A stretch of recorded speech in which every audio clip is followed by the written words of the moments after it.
the worst matches according to astrology. This is going to be an updated version. My previous video focused on looking at matches based on your sun signs. This video will focus on matches based on your Venus placements. If you're interested in best matches, I do have a video for that I just recently made. I will link that up here in the cards or wherever. And I do want to preface this video by saying that it's not meant to be offensive towards anyone. I know that people get angry, offended, or like discouraged when I talk about love and I don't include, you know, your relationship signs as either a best match or I include them as a worst match, stuff along those lines. And I want you to know that what I really mean is like these signs tend to be more challenging, like these together, but it does not mean that your relationship, I'm saying, is like bad and you are a terrible match. I'm just saying that as Venus is working together, it can be just a little bit more challenging. Might not be like quite as instantly easy, but you know what? It can be more fun that way. So there's nothing wrong with being on the worst match list. I'm pretty sure my relationship is. Also, of course, I mean, this really goes without saying, but this is just one small factor of your birth chart. There's way more that goes into it than just what I'm talking about today. So let's jump into it. If you don't know what your Venus sign is, don't worry, it's very easy to find. You just need to know your birth date. You can go to this link down below and you can scan and see like, okay, I was born January 18th, 1988. So Venus at that time was in Pisces, therefore my Venus is in Pisces. Venus has a lot to do with your love life and how you are in your relationships. So what I'm going to do to make this easy, I'm using a system to show you why each match might be a little bit more difficult. So if you see your match and it comes up in the color of white, this means your sign in Venus and the other person's sign in Venus are semi-sextiling. And what that means is that you don't quite understand each other. Your relationship is one of those relationships that's gonna require some compromise, some work to kind of like figure out how to adjust to one another and work together and build a stronger relationship. But there can be a little bit of confusion, hesitation, butting heads because you're just not really on the same page. Are you kidding?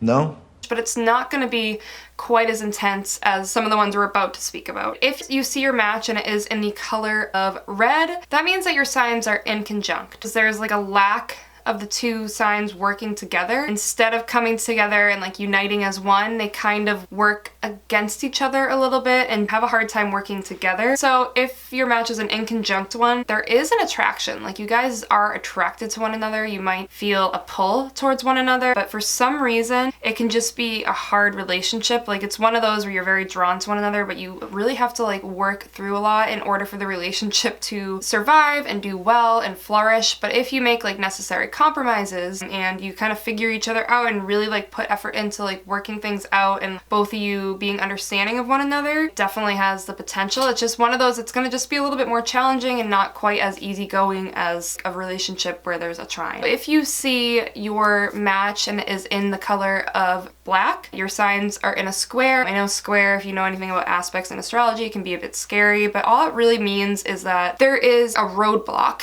in a way, or that there is a bit of a challenge, like a wall you have to break down in order for things to get better, just something that's going to be tougher. You really are going to have to work to understand each other within relationships. You are going to be the types to butt heads. You're not going to always see eye to eye. You're acting crazy again. Don't you call me crazy. But despite all this, you can still have a lot of love for one another. You can still be very attracted to one another. It's just going to be one of those where like maybe you argue a lot. There's just a lot of tension, which can be worked through, but it's just going to be an element that is evident in your relationship, unless of course the rest of your birth charts, or if you do like a reading together, are very harmonious, and that's just one part of it.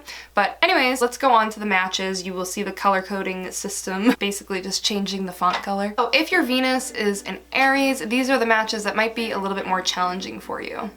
If your Venus is in Taurus, these are the matches that might be a little bit more challenging for you. If your Venus is in Gemini, these are the matches that are the most challenging for you. If your Venus is in Cancer, these are the matches that are the most challenging for you. If your Venus is in Leo, these are the matches that will just require a little bit more work. If your Venus is in Virgo, these are the matches that will require a little bit more work. If your Venus is in Libra, these are the matches that will be a bit more challenging. If your Venus is in Scorpio, these are the matches that will be a little bit harder for you. If your Venus is in Sagittarius, here's a list of the matches that might be a little bit more work for you. If your Venus is in Capricorn, here's a list of the matches that might not be as easy as other matches. But whoever said easy was fun. If your Venus is in Aquarius, here's a list of matches that might be a little bit more difficult. And if your Venus is in Pisces, here's a list of matches that might be just a little bit tougher. Okay, so there you have it. Those are the worst matches according to pairing your Venuses with one another. If you turned up on this list and you totally disagree, let me know in the comment sections down below. So that is it for today, and I will see you in my next video, and have a good day or night.